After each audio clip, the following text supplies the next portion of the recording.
is the recently facelifted 2025 Hyundai Tucson, and I'm going to review it today.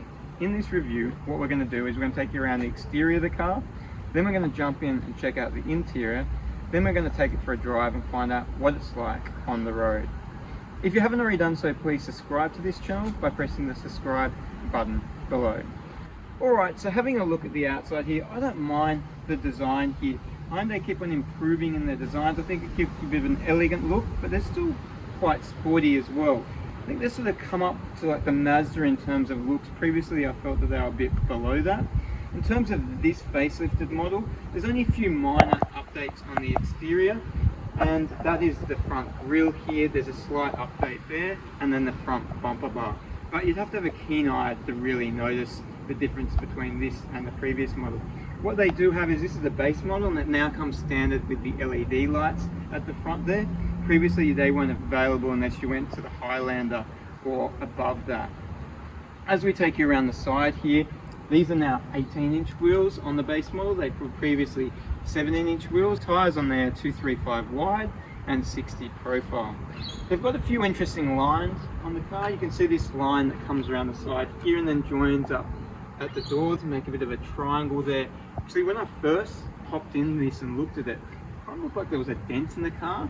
So it's an interesting design, but I'm not sure if it works. These lines follow the car right along, and then you've got these roof racks here if you want to put roof racks or anything like that. Being the base model, it's just got the cheap plastic black looking down on the side skirts there. As we take you around the rear of the car, it's not too different to the pre-facelifted model. I do like the rear though, like the lights. They look sharp, they look a bit unique there. And then you've got this little bit of a wing on the back there to help with that.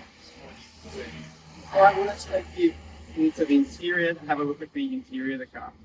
Inside the interior here, and the inside is sort of a copy of pretty much most brand new cars these days. You've got this big one piece here which connects the infotainment system and also the virtual cockpit there.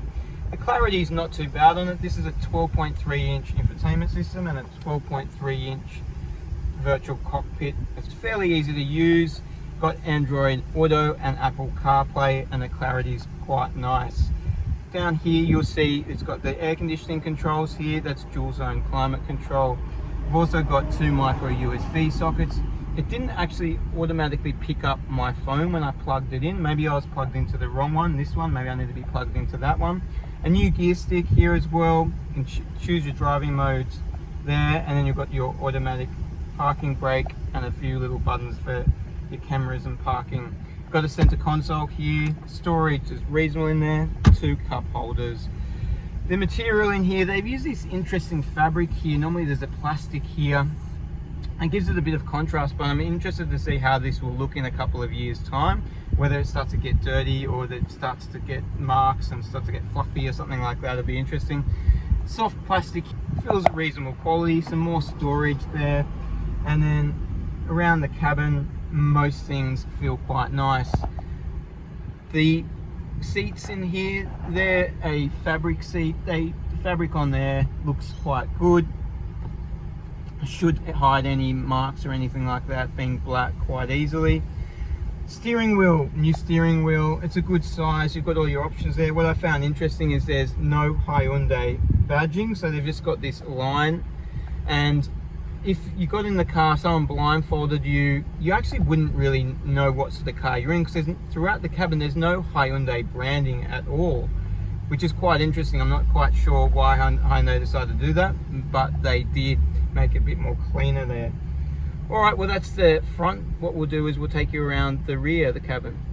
Legroom's good in there. That seat's quite far back, and I've still got a lot of legroom there. It does, because it's front wheel drive. There's no real drivetrain coming up here, which is good, so it makes the middle seat more usable. And then you've also got a reasonable amount of headroom there for bigger, taller adults.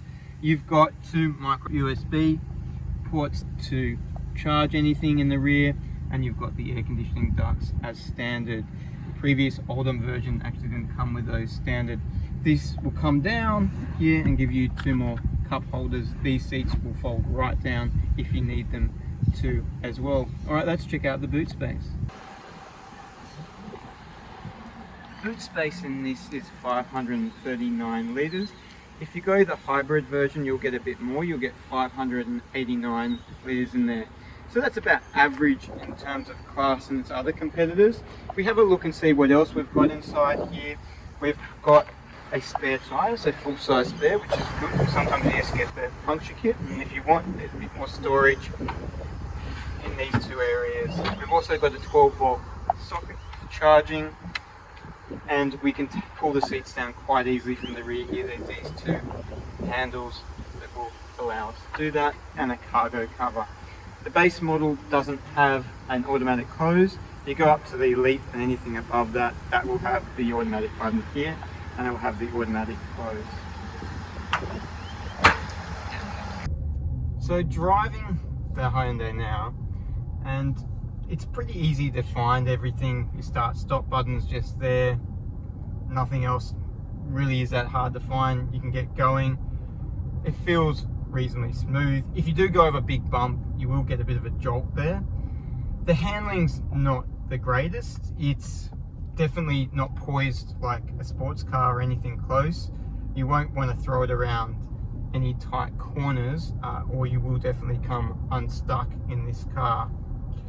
Technology, you get a heap of technology as standard. Pretty much everything that you need. Your lane assist, which, like the Kia, it's too intrusive in this. It tries to drive the car. See if it does it for me now, actually. Maybe I'm going too slow, but if you're going over about 60 k's an hour, it will just drive the car around the corner. If you take your hand off the steering wheel, it will eventually tell you to put your hand back on the steering wheel because it's not going to drive the car for you, but it's way too intrusive there. You've now got front parking sensors on this. You've got a rear camera, but what's weird is you don't get automatic wipers. That would cost them next to nothing, but I'm not sure why you don't get that as standard on this car. That's just weird for me. In terms of the engine in this car, so this is a 4-cylinder 2-litre engine, and it's not very powerful at all. It's 115 kilowatts and 195 newton meters of torque. Now, if you go for the 1.6 litre turbo, you'll get something more powerful. That'll be 132 kilowatts and over 200 newton meters of torque. If you go the hybrid version, that again will be even more powerful at 172 kilowatts and have over 300 newton meters of torque. But I definitely don't recommend that this engine, even trying to do any little accelerations, and I'll show you now, you can hear it just revving, but you're actually not really going anywhere. The engine's revving, but the car's actually not moving any faster. The gearbox in this is a 6-speed gearbox, which is interesting because normally you get 7-speed or up, but they've stuck with a 6-speed gearbox. It's reasonably smooth with the upshifts and the downshifts. Brakes are okay in this. It pulls up the car reasonably well. It's got a 6-speaker stereo system, and that for a standard system is actually okay. I always make fun of the Asian built cars with their stereo systems, that they're just not quite up to scratch compared to the European counterparts, but for a standard system in the base model, this 6-speaker system sounds fine. The fuel consumption on this is okay. It's 8.1 litres to 100 kilometres. Could be a bit better, I think, but you know, it is what it is there.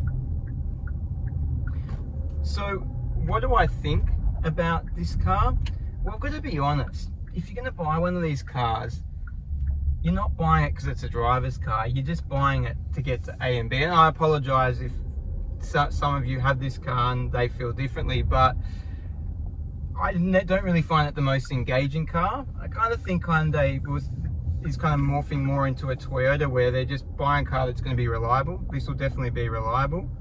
It's great for the price at just over $40,000, and it's a family car with a lot of room. So it's practical, it's comfortable, but it's just not a driver's car. It's not very engaging.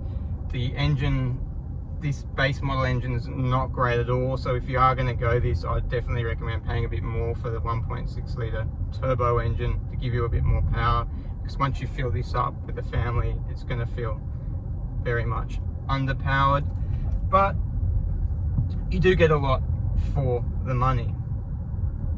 Anyway, thanks for watching the review today.